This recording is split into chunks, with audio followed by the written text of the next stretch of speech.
বেরাদার দুইজন ওলির দোয়া যেন কবুল হয়ে গেল। শেখ ফরিদ দোয়া করলেন, আল্লাহ তার মাথায় শিং লাগিয়ে দাও। সঙ্গে সঙ্গে হযরত শেখ ফরিদের দোয়া যেন আল্লাহর দরবারে কবুল হয়ে গেল। চাচা যেমনি কবুল হয়ে গেল, সাথে সাথে বড় বড় দুইটা শিং লেগে গেল। একবার জোরে বলি সুবহানাল্লাহ, সুবহানাল্লাহ, একটু জোরে সুবহানাল্লাহ। দুইটা শিং লেগে গেল, কোনো মতেই যেন আর ওলি মাথা যেন ভিতরে করতে পারে না। আর বলে, আল্লাহ এটা কি হলো, এটা কি হলো, আল্লাহ কেমন হলো, মাথা কেন ভিতরে করতে পারি না। আল্লাহ আল্লাহ তাবারাক ওয়া তাআলার দরবারে যেমনি ওই ওলি দোয়া করেছিল, আল্লাহ বলেন, ও আমার বান্দা শোনো শোনো, তুমি যেটা দোয়া করো ওটাও কবুল করে নিয়েছি। আমার ওই বান্দা যেটা দোয়া করেছে ওটাও কবুল করে নিয়েছি। ও বান্দা বলো বলো, তুমি না বলেছিলে আল্লাহ শেখ ফরিদের নৌকাটা ঘোরাতে থাকো, আমি ঘোরাতে আছি। আর শেখ ফরিদ বলেছিল, আল্লাহ তার মাথায় দুইটা শিং লাগিয়ে দাও। আমি তোমার মাথায় দুইটা শিং লাগিয়ে দিয়েছি। ও আমার বান্দাও বলো বলো বলো, এখন কি করতে বলতেছো বলো বলো। বলে, আল্লাহ তাহলে শেখ ফরিদের নৌকাখানা দয়া করে পার করে দাও। একটু চিল্লায় বলি, শেখ ফরিদের নৌকাখানা যেন পার করে দাও। বেরাদার সাথে সাথে নৌকাখানা পার হয়ে গেল। শুনবেন কি শেষ করব, শুনবেন কি শেষ করব, বুঝতে পারছেন তো? শেখ ফরিদের নৌকাখানা আল্লাহ পার করে দাও, পার হয়ে গেল। পার হয়ে যাওয়ার পর আল্লাহর কাছে যেন কাঁদতেছে, মাওলা গো এবার মনে হয় নিশ্চয় তোমার ওই বান্দাটা ভালো দোয়া করেছে মাওলা। যদিও আমার নৌকা পার হয়ে গেল, নিশ্চয় মনে হয় ভালো দোয়া করেছে মাওলা। সুবহানাল্লাহ।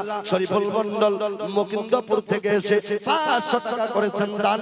সদা সর্বদা রাখিও আল্লাহ ইহকালে পরকালে মান সম্মান, আল্লাহ ইজ্জত দিও, বরকত দিও। রহিম রহমান আল্লাহ, গফুর গফার, মালিক রহমত আল্লাহ, ভরসা তোমার। তুমি আল্লাহ রহমান, তুমি যে রহিম। আল্লাহ রোজ হাসরে তোমার বান্দার হবে বেহেশতের জামিন। জোরে বলি আমিন।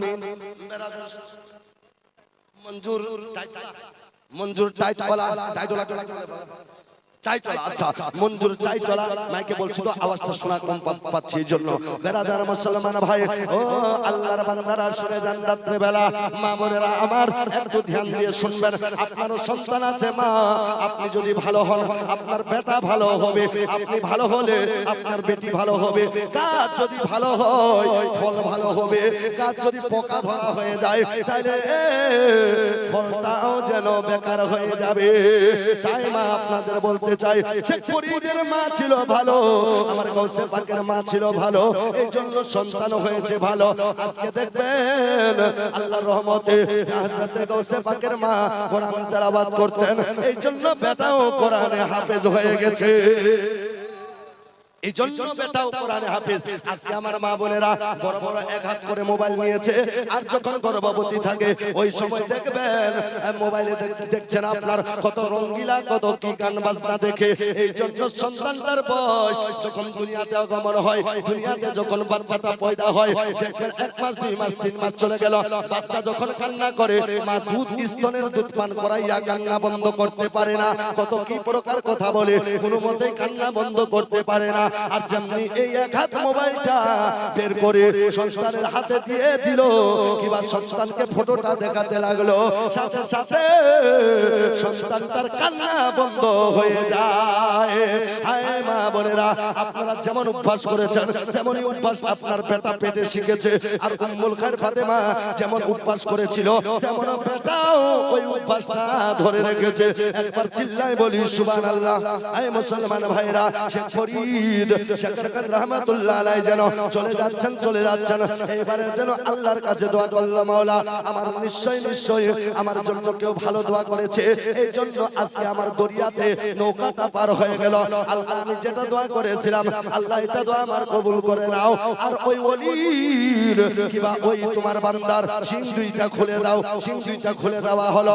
মুসলমান আমার শেখ ফরিদ আল্লাহর ওলি গটি গটি পায়ে আস্তে আমি আস্তে আস্তে করে আমার ওই আল্লাহর ওলি দরবারে যাই। যাওয়ার পরে রইল গেটে দরওয়াজা দাঁড়ায় আর ঠক ঠক করে আওয়াজ দিতে লাগলো।